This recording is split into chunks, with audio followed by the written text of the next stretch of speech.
E no vídeo de hoje vamos falar se chegou a hora de comprar Banco do Brasil e comprar com força. Eu sou o Miguel, esse é o canal Dividendo e Tradição, então fica comigo até o final para você não perder nada. Bem, recentemente o Banco do Brasil teve uma queda em suas cotações, acumulando uma baixa de quase 28%, ou melhor, de mais de 28%. Entretanto, você pode observar que os resultados do banco não caíram em 28%. Eles caíram na comparação ano a ano em 20%. Então, existe um mau humor por parte do mercado. Bem, e com isso você pode observar que o preço sobre lucro ficou na casa de 3,68, o que é um patamar muito baixo até mesmo para o Banco do Brasil, que sempre foi negociado a múltiplos baixos. E, historicamente, o preço sobre valor patrimonial em pouquíssimos pregões foi negociado na casa de 0,70. Então, sim, é um preço que, dado ao histórico, está trazendo múltiplos muito atrativos para o Banco do Brasil. Então, mesmo sendo um banco estatal, que no geral o mercado sempre teve um olhar mais pessimista devido a uma possível interferência estatal, ainda assim, Banco do Brasil dificilmente atingiu esses dois patamares de preço e lucro e preço sobre valor patrimonial. Então, isso é perfeitamente normal. Às vezes o mercado exagera em dada queda e o que a gente pode fazer é aproveitar. E veja como isso faz sentido. Sempre que o mercado ele está comprando muito um papel, você tem que ficar de olho porque às vezes ali pode ter um otimismo exagerado. Mas o contrário também é verdade. Quando o mercado está batendo muito em um papel e que você olha os dados fundamentalistas, você olha os resultados e percebe que não é justificável, então, muito provavelmente, o mais adequado é você fazer o completo oposto, que é você comprar quando está todo mundo vendendo. E quem acompanha aqui o canal sabe que eu tenho comprado desde a primeira queda significativa por 25,55, comprei mais um pouco no dia 4 de junho por 22,60 e agora no momento em que estou gravando esse vídeo já está por 21,35 e eu sigo comprando aos poucos. Eu não tenho como saber até onde essa queda vai, se vai até os 21, se vai até os 20 e depois disso vai andar de lado ou se vai cair abaixo dos 20. Então, o que eu posso fazer é seguir aportando regularmente, com paciência e acumulando cada vez mais ações para receber mais dividendos e seguir reinvestindo, girando os juros compostos. Então, olhando aqui os resultados do banco, o lucro líquido ficou bem abaixo da expectativa do mercado, inclusive do próprio guidance do banco, e por isso teve que entrar em revisão, porque eles estavam estimando uma lucratividade de 37 bilhões a 41 bilhões no ano, e como no primeiro trimestre ficou apenas 7,4 bilhões, se você multiplicar por 4, infelizmente, não bateria nem o mínimo projetado. Então, entrou em revisão, mas está tudo certo. Ainda assim, 7,4 bilhões é um baita resultado, e se você pegar o payout do banco, que é de 40%, mesmo distribuindo para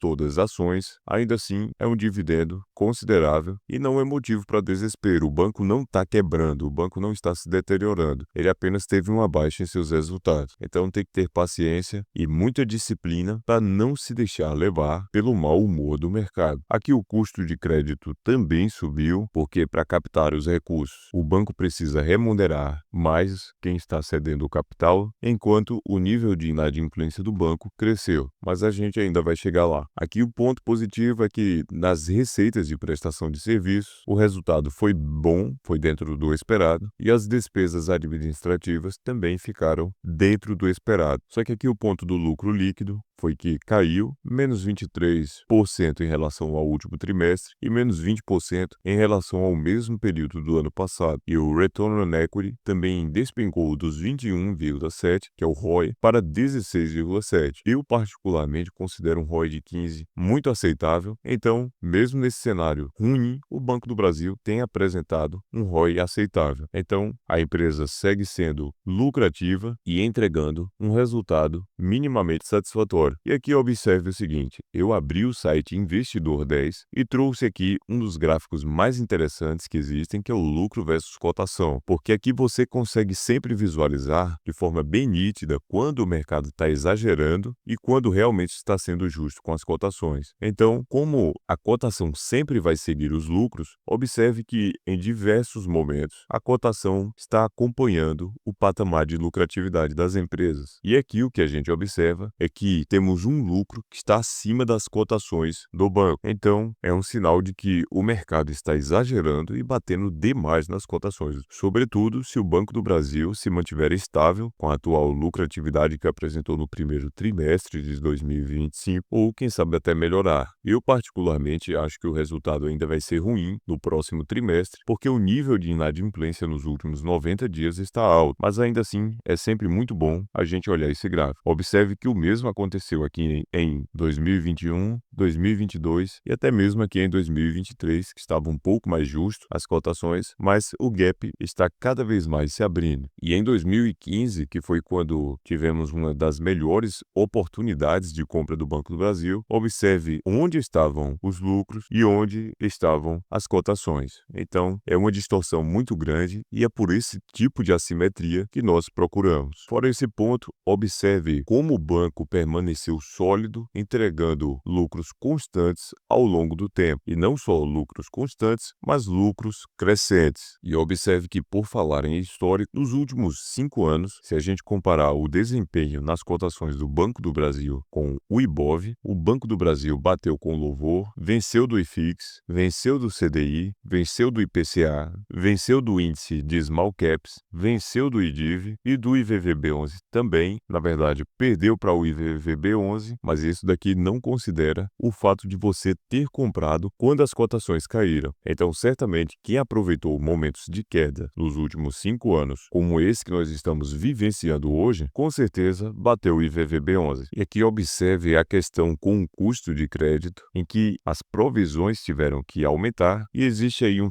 fluxo de perda esperado que o banco precisa ficar prevenido. Então, em relação com o primeiro TRI de 2024, a provisão teve que ser bem maior. Isso porque o fluxo de perda esperado na carteira interna foi de 10,9 bilhões, 1,7 bi de pessoa jurídica, 4 bi de pessoa física e 5,2 bi de agronegócio. E o lado positivo é que a carteira de crédito segue crescendo e quanto maior a carteira de crédito, melhor para o banco, porque ela monetiza em cima desse dinheiro emprestado, então isso é um ponto positivo. Agora, o ponto negativo é que o índice de inadimplência cresceu tanto nos últimos 30 como nos últimos 90 dias. E um índice de inadimplência de 5,53% já é o suficiente para impactar os lucros do banco da forma que você viu. Mas não é só isso. Essa resolução aqui, que é a 4.966, trouxe menos 400 milhões que o banco pagou de uma vez, e isso daqui acaba impactando o patrimônio líquido do banco e diminuindo os lucros. Então, é mais um elo na corrente do resultado fraco que o banco apresentou no primeiro trimestre de 2025. Mas veja só que nem tudo são mazelas. As despesas administrativas, na comparação TRI versus TRI, não cresceram abruptamente e ano a ano foi de 7%, algo ali bem em linha com a inflação do período. Então, o banco conseguiu pelo menos se manter bem no ponto de vista de despesas administrativas. Então, a carteira de crédito pessoa física cresceu em 6%, ou melhor, 6,6%, quando comparado com o mesmo período do ano passado. A inadimplência cresceu, mas agora você vai ver que a parte de carteira de crédito pessoa física é menor do que a de pessoa jurídica. E veja só que teve um crescimento ainda superior, mas ainda assim uma inadimplência preocupante de 6% nos últimos 30 e nos últimos 90 dias de 4,06%. Já a carteira de crédito do agronegócio também apresentou crescimento, entretanto, também aumento na inadimplência dos últimos 30 e dos últimos 90 dias. E de qualquer forma, o banco divulgou aqui também um guidance e que alguns dados entraram em revisão, como a margem financeira bruta, o custo de crédito e o lucro líquido ajustado. De resto, aqui o intervalo na carteira de crédito foi bem superior ao esperado, sobretudo na parte de empresas. Então, foi um ótimo crescimento. Bem, e como eu já trouxe aqui em outros vídeos, aqui no dia 28 de maio, o Renan Dantas, colunista da Money Times, trouxe essa matéria e, pelo visto, a torcida da Louise Barsi para que o Banco do Brasil deixasse de ser queridinho tem dado certo. O banco tem apoiado em suas cotações e muita gente já disse que não quer nem saber do papel, mas depois, quando o mercado fica otimista, é interessante que essas pessoas elas sempre se empolgam e querem recomprar tudo, só que agora pagando muito mais caro. Então, é como eu sempre digo, nos investimentos o comportamento e o seu emocional contam muito mais do que as informações técnicas que você possui. Então, tem que ser paciente. Isso daqui, é óbvio, não é uma recomendação de compra, mas eu particularmente, na minha carteira, eu enxergo isso como oportunidade e tenho comprado aos poucos, esperando que o banco siga caindo, dando sopa por um tempo, para a gente seguir comprando com tranquilidade. Então, imagine só o quão bom é um negócio em que você pagaria 3,6 milhões e por ano você recebesse 1,2 milhões. É mais ou menos isso que acontece quando você compra as ações do Banco do Brasil. É como se em 3 anos a sua investida voltasse para o caixa da empresa. E aí uma parte disso o banco distribui e com outra parte reinveste na própria operação. E veja só o seguinte, tudo o que eu aprendi até hoje sobre dividendos começou com livros, mas não é qualquer livro. Eu separei uma lista com os mais poderosos, os que realmente mudaram o meu jeito de investir e aceleraram os meus resultados. E claro, eu disponibilizei essa lista com um link para todos esses livros, está aí no comentário fixado. Então não deixa de ver, porque esses livros valem mais do que muita mentoria por aí. Bem, eu te agradeço por ter assistido até aqui. E se você gostou, por gentileza, deixe o seu like e se inscreve aqui no canal Dividendo e Tradição. E não esqueça de ativar o sininho para você não perder os próximos vídeos. E agora eu te convido a clicar nesse outro vídeo que está aparecendo na sua tela para você assistir um estudo muito bacana que eu fiz, que mostra o porquê que quem compra e permanece firme tem sempre uma performance melhor do que quem tenta ser mais esperto que o mercado, comprando e vendendo o tempo inteiro. Então clica aí que é um estudo completo e eu tenho certeza que você vai gostar. Um abraço para você e fique com Deus!